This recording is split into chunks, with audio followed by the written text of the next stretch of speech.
Hi, the Zooty suit. Hello, Mr. Max Man. Minutes? Uh huh. Max minutes. Max Minutes? Uh. Happy Halloween madness. In a happy hollows to you. Okay, we have the story times. Yes, we do. This is the story times with Max and Zooty. Yes, it is. The Zooty suit and Max minutes. Mm-hmm. Yeah. We have three. Zooty found them. He likes them all. Yes. And we have one about a trick or treating story gone awry. Yeah. Apparently, that I'm going to read that I haven't read before. So these two stories I'm going to read tonight I haven't read. So Yeah. And then Zooty has one that is yours a 911 call? Yes, mine is about a 911 call situation. Why don't we do that first, and then we will discuss, and then do the two shorter ones. Sounds good. Okay. All right. So All right. Let me get this ready. Okay. Uh-huh. This is a little story here. Okay. This took place when I was about 10 years old. My mom had rather quickly filed for divorce, but she only had a part-time job and made very little money, so finding a place to stay that was affordable and available immediately was tough. A friend of hers told her that she and her husband had a little mobile home that was currently sitting empty, and we could rent it practically for free till we figured out something else. I immediately didn't like the house. Part of this, I'm sure, was due to my parents' abrupt divorce and having my life turned upside down, but it was also just the house itself. We lived in a mountain town, and this mobile home was way up a steep mile-long driveway. Beautiful pine trees surrounded it, but the house itself looked abandoned and out of place. It had 2 bedrooms and 2 bathrooms, so my brother and I shared a room, and my mom took the bedroom with the attached bathroom. It was a very 70s home with wood paneling and dated fixtures. There were also areas that showed strange damage, like holes in the wall that were badly patched up. For whatever reason, I immediately refused to use the hallway bathroom. I wouldn't even step into it. My mom never really asked me why or questioned it, but let me use her bathroom instead. Anyway, my mom was gone a lot, trying to find whatever work she could, so I would be home alone a lot after school and on the weekends.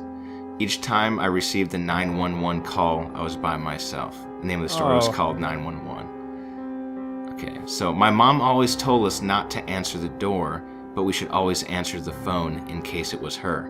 So when the phone rang one afternoon, I figured it would be my mom since no one else really had her number yet. There was a woman on the phone who sounded very concerned. "Hello, this is 911, returning your call. We received your call, but we got disconnected," the woman said. I immediately got a sick feeling. I told her that I did not call 911, and she asked me if there was anyone else in the house who might have called. Oh. Oh, no. No. I said I was home alone, but I started to get really worried that maybe I wasn't. She said she would dispatch police to our address just to make sure everything was okay. At that point, I was terrified to be in the house, so I sat outside and nervously waited for the police, who showed up in about 15 to 20 minutes. The officer asked me if I had called 911, and I said no, but they claimed I had called them. The officer just sort of shrugged and said this kind of thing sometimes happens. They say that it can't, that the numbers can't get mixed up, but it happens. He did a cursory glance around the outside of the house and left. I tried to convince myself that the officer was right. It was just a mixed up phone call, and hopefully whoever did actually got the help they needed. About a month later, the same thing happened. I got another phone call from 911 saying they had received a phone call from my number. I told them again that it must have been a mistake. Oh, jeez. Oh, man. The woman on the phone scolded me a bit, telling me that 911 wasn't something to play around with, and I was preventing people from getting help. She didn't dispatch any police this time. Again, I was really worried someone was in the house, so I cautiously checked and made sure all the doors were still locked. I don't know why, but I always kept the hallway bathroom door closed, maybe because of the eerie feeling I got from it. As I was checking the house, I just knew someone was in that bathroom. I was terrified. Oh, no. Please no. Part of me felt like I needed to open the door to check, maybe to prove myself wrong, but I was just too afraid. So I sat in the living room watching that door. It was so quiet in the house that after a few minutes I swore I started to hear faint low sounds coming from inside, like a kind of shuffling noise. Oh. I asked my mom to check the bathroom when she got home, and she quickly looked inside. She made me come and look to see that it was empty, and I was letting my imagination get the better of me. Okay. The 911 calls happened 3 or more times over the coming months, and only when I was home alone. The 4th time, the dispatcher told me I could face criminal charges for what I was doing, and they would contact my parents. I hung up the phone sobbing and terrified. I had the feeling like someone was in the house again, but if I called 911, they probably wouldn't even show up. I felt like the girl who cried wolf, only it wasn't me. It was like someone was playing a horrible, twisted joke on me. I sat and watched the bathroom door, again hearing noises like someone dragging their fingers across the door. I decided my mom was right, and I was probably just letting my imagination get away. I decided to try and leave the bathroom door open so I wouldn't get so freaked out by the thought that someone was in there. Then I got the 5th 911 call. Oh, Christ. Yeah, This is stressful. it is. This time, though, after I hung up the phone with the dispatcher, the bathroom door slammed shut. Oh, no. Oh, no. Ugh. I ran all the way down our steep driveway and found a place to wait till my mom pulled into the drive. When she arrived, she was angry with me for leaving the house, but she saw how upset I was. I think maybe she thought I was acting out due to the stress of the divorce. I refused to be alone in the house again, though, so we worked it out so I would stay later at school or go to a nearby friend's house till she got off work. Not long after this, we got a notice from my mom's friend that we needed to move out of the house because her mom said her mom needed a place to stay. I was so grateful to be moving out. I told my mom she needed to tell her friend that something was wrong with the house, but my mom thought that it was a ridiculous way to pay back someone's generosity.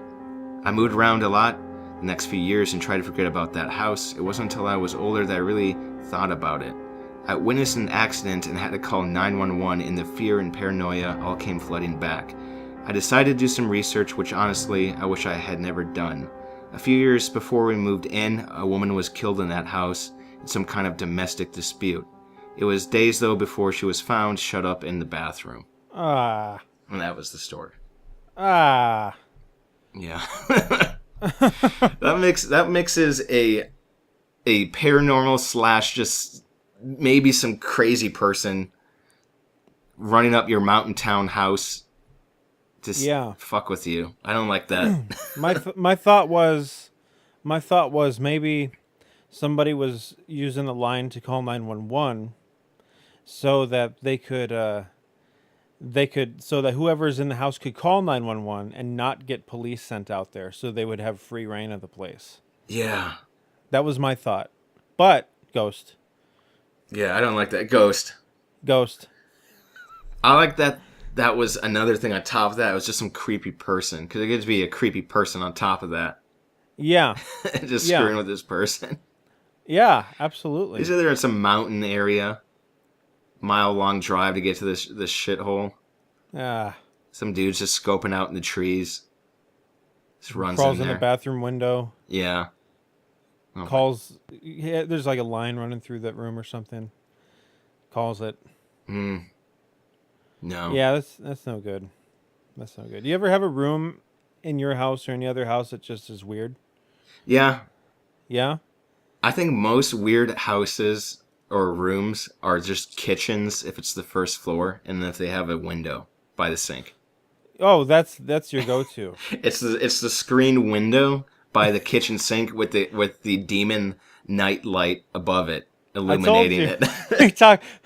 we talked about this last year. My grandma's kitchen had this dim yellow light above the kitchen sink. Yeah, in front of the window. There's just something about the inky blackness of not seeing into the dark, but if someone was in the dark, they'd see everything. Yeah. that reversal, that one-way mirror. Yeah. And you're on the wrong side of that mirror. Yeah. And when I would sleep over at my grandma's house, I would sleep on the couch in the front room, and it was like lined up right so I can look at that window. Yeah.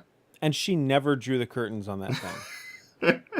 She just left it open. I was like, you're crazy. It's not the 60s anymore, Grandma. Yeah. Why do you even have those curtains, Grandma? Like, Jesus. Yeah.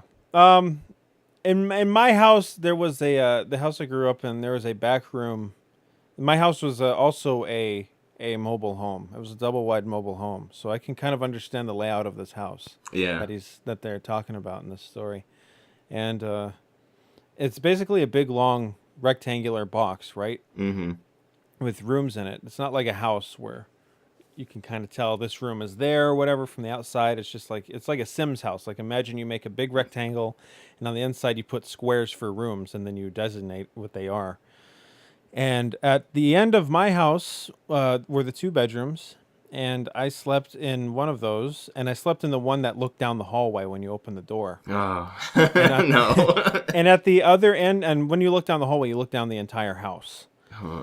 And at the end of at the other end, when you would look down, was the master bedroom, which my parents didn't use. My mom had that turned into a sewing room, and so there was just shit all over in there, like material, shelves and stuff. Sometimes there'd be a dress hanging up or something, and that's never good. That always looks horrible. No. Just waiting And for a ghost to fill it. yeah, exactly. And in that room was a window perfectly lined up with when you would open my door and look down the hallway. What? And every now and then I'd have to get up and use the bathroom, and I'd open that door and I'd just see that window because she forgot to close the door to the sewing room, and I'd be like, oh fuck. And I'd see the reflection of my room light on that window, and it'd just be the worst thing. And No. it was a good distance. Like it was however long a house is, 100 feet or whatever. But you could see it down there. But that's Ah, you get the extremes because if it was right in your face, it'd be scary because if something happened, you'd see it. If it's far Yeah. away and something happens, you may or may not see it, or even the small things will freak you out. So it's still Yeah. bad. yeah, it was pretty brutal. It was pretty brutal. And yeah, so and that room was always weird anyway.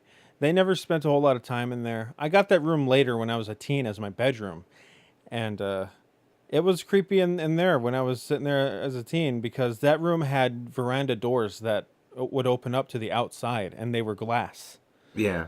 and they were not covered. I would just sleep in the bed. Yeah. Oh And it my was God. and maybe that's also part of where my window thing comes from, but and we had animals, and they would kind of brush up against the house, and you would hear thunks and cluds and everything. It's like or like the chickens would be eating the roaches and shit off of the wall underneath the lights, so Ah. you'd hear like tunk, tunk, tunk, tunk, tunk, tunk. It's like, oh fuck. I'm in a demon zone.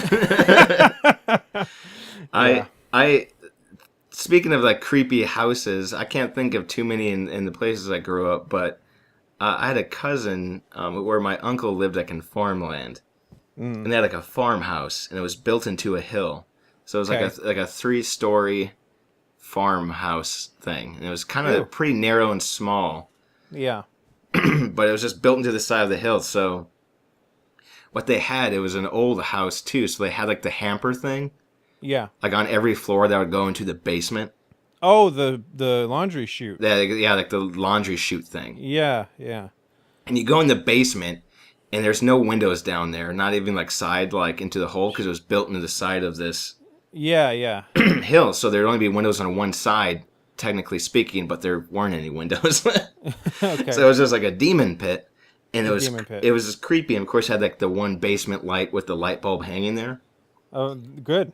And it was just creepy, and it was cold, and it had a draft, and it had all these old rags where like the chute was because they didn't really use it. Yeah. Um, Now, did they still have the washing machine down there and all that? yeah, they had like Okay. they had horrible shit down there that would crank and make sounds, and but the Okay. bad thing about that is I don't know about you, but when you're in a basement, it's creepy. You kind of maybe sometimes run for the stairs to get out of the basement. Yeah, when you turn the light out, you want to get out fast. Here's the bad thing: Uh-oh. when you run out of the basement, Yeah. you're kind of not out of the basement yet because the first floor was still into the hill, Oh. and it wasn't really that far occupied too. Most of the stuff happened like up top on that house. The first was still like very dark and they have a lot of windows. It was really the Yeah. top of that old farmhouse that had a bunch of window stuff. So it was still kind of dingy and dark after you get out of that basement. Oh. It wasn't good. So it was either... You had to climb like 2 flights of stairs to get out of that. So it was either you had the dark, dingy 2 floors of basement, Yeah. or you had upstairs where there's way too many windows. Yeah.